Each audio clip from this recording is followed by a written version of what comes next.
Hello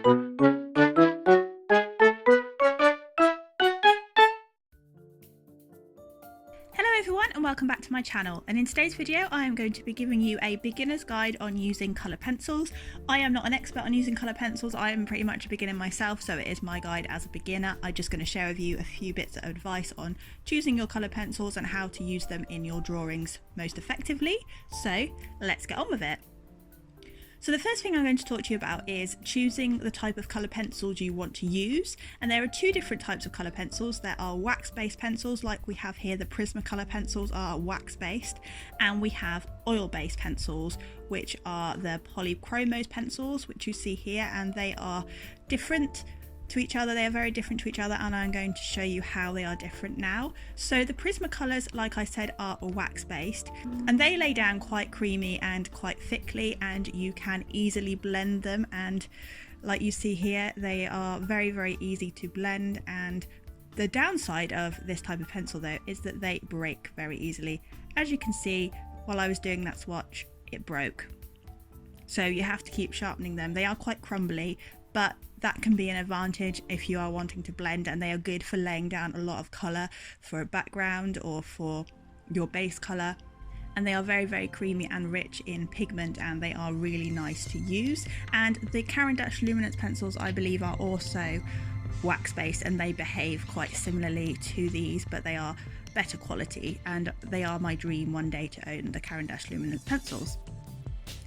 So compared to the Prismacolor or wax-based pencils, the oil-based pencils are a lot harder, so they don't break so easily, but you do have to add a few more layers before you can blend them properly. They don't blend quite as quickly as the Prismacolors do, but they are great for adding fine details because you can sharpen them to a really fine point, and they are just really nice to use. And I do have a video all about using polychromos pencils, a separate video, so I will leave a link to that up above for you and at the end, so you can go and check that out if you are interested in buying polychromos pencils. But yeah, so the blend is a lot smoother with the Prismacolors just by using the two colours, but you can achieve some really nice blending with polychromos.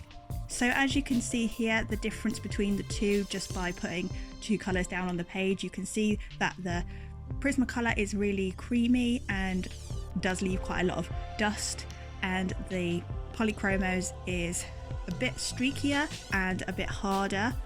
So you really do have to think about what type of pencils you want to use and what will best suit your art. So the next thing I'm going to talk about is the type of paper you should be using with your colour pencils, and I would suggest using a paper that has quite a bit of tooth to it, so it will grip onto the pencil nicely, especially if you are wanting to do lots of layers.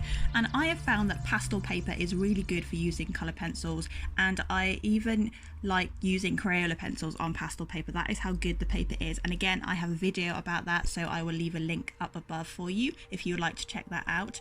But the great thing about pastel paper is it has quite a lot of tooth, and you can layer and layer. Even if you do press quite hard and you are prone to pressing hard, you can still keep layering on top because that tooth is not going to get damaged easily.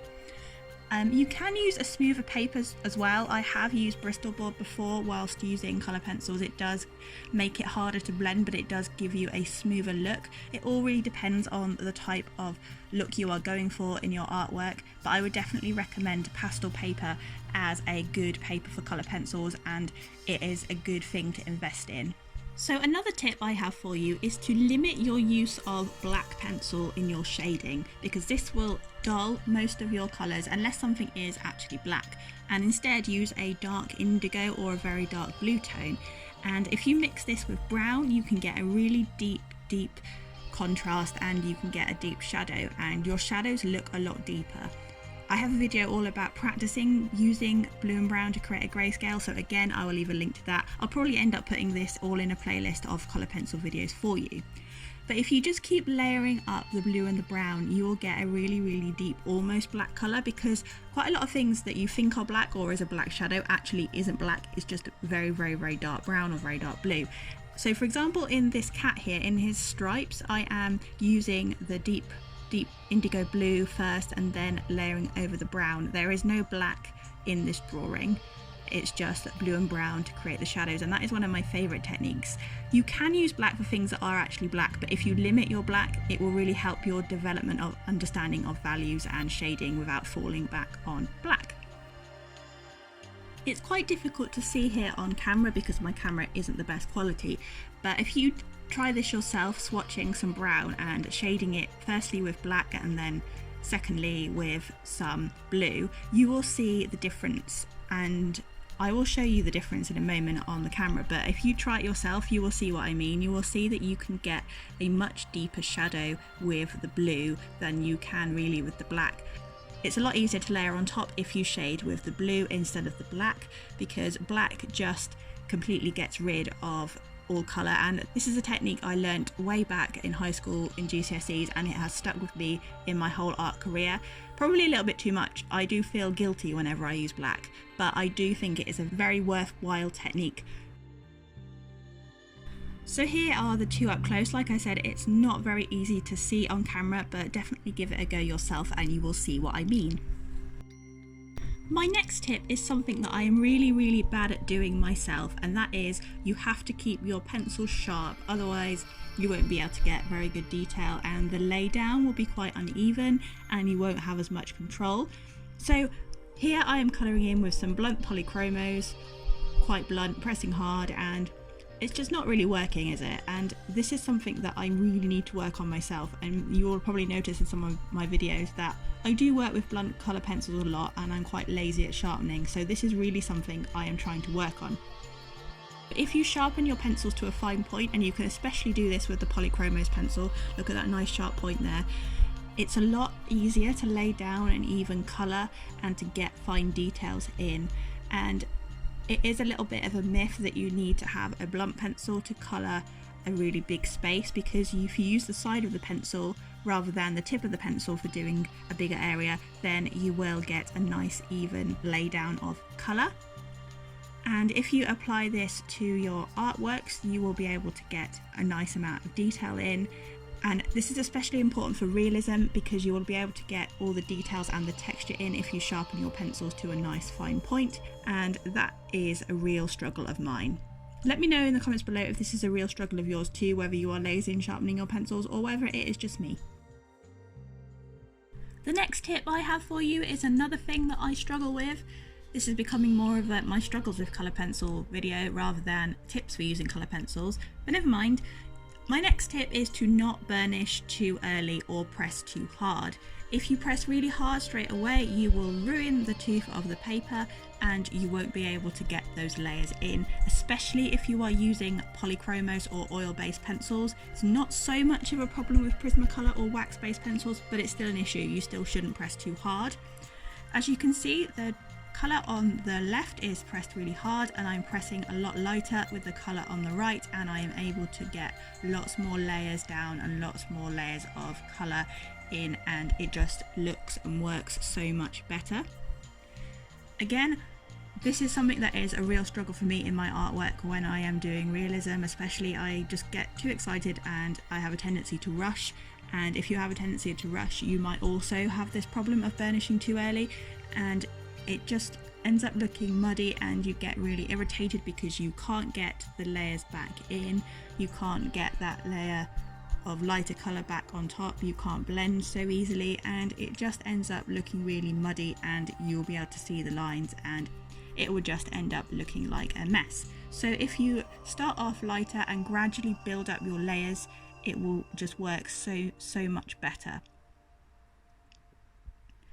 So as you can see from the one on the left, you have that nice gradient, you have the nice deep colours, and just building up those layers slowly. And the one on the right, it is very difficult to now go over the top, especially with the oil-based pencil, and it's just looking a little bit nasty and a little bit rushed, and you can't get any more colour onto it because that tooth is damaged. So translating that into your artwork, if you start off pressing lightly like I am here with the cat's ear, and just build up your colours, and you'll be able to add a lot more colours into your artwork if you don't burnish too early, because there will be room for all the colours to come through, because in realism there are a lot more colours than you think there are. So if you just build up those layers nice and lightly and don't burnish that tooth, you will end up with a much more realistic and a much nicer piece of work than if you just burnish too quickly. The piece that I'm doing here, by the way, is a recent piece for my parents' friend. They have a cat called Barney and he's adorable, and my parents asked me to draw him. I probably will be uploading the full speed paint or speed draw of this very soon as well, so do hit the notification bell if you want to see the full process of this and see me putting into practice or attempting to put into practice the advice that I'm giving you here in this video.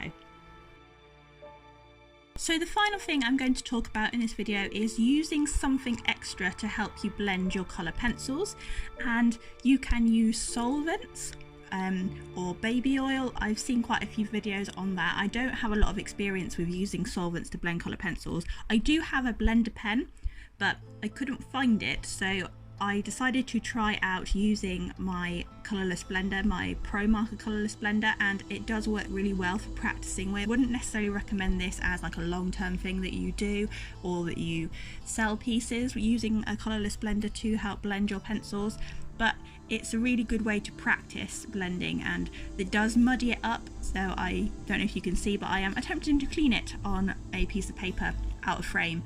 But yeah, I would recommend you using a separate one than what you use for your markers, and the chisel tip is quite good for this. Something good that the chisel tip is useful for is to blend the pencils like this. But yeah, don't use a marker that you are going to use with your Copics or with your other alcohol-based markers, because it will muddy it up.